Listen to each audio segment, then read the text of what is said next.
નમસ્કાર, હું છું પ્રિયા અને તમે જોઈ રહ્યા છો જનતા કી જાણકારી ન્યૂઝ। નજર કરીએ આજના સમાચાર ઉપર।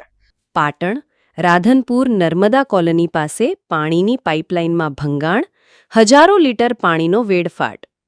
રાધનપુર શહેરના મુખ્ય બજાર માર્ગ નજીક નર્મદા કોલોની સામે આવેલ પીવાના પાણીની પાઇપલાઇનમાં ભંગાણ સર્જાતા રસ્તા પર હજારો લીટર પાણી રેલાઈ ગયું હતું। આ કારણે વાહન ચાલકો અને રાહદારોને ભારે હાલાકીનો સામનો કરવો પડ્યો હતો। 3 કલાક સુધી સતત પાણી વહેતું રહ્યું હતું, છતાં પ્રારંભિક રીતે પાલિકા તરફથી કોઈ કામગીરી હાથ ધરવામાં આવી નહોતી। સ્થાનિક રહીશો અને દુકાનદારો દ્વારા નગરસેવિકા જયાબેન ઠાકોરનો સંપર્ક કરવામાં આવતા તેઓ તાત્કાલિક સ્થળ પર પહોંચીને પાલિકા તંત્રને જાણ કરી હતી। જયાબેન ઠાકોરની રજૂઆત બાદ તંત્ર દ્વારા સ્થળીય સ્તરે કામગીરી હાથ ધરવામાં આવી હતી અને 3 કલાક બાદ પાણીનો વેડફાટ અટકાવવામાં આવ્યો। આ ઘટનાએ શહેરના પાણી વ્યવસ્થાપન અને તંત્રની તત્પરતાની હકીકત બહાર લાવી છે।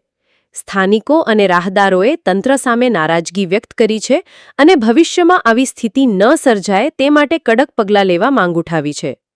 રિપોર્ટ અનિલ રામાનુજ, રાધનપુર, પાટણ।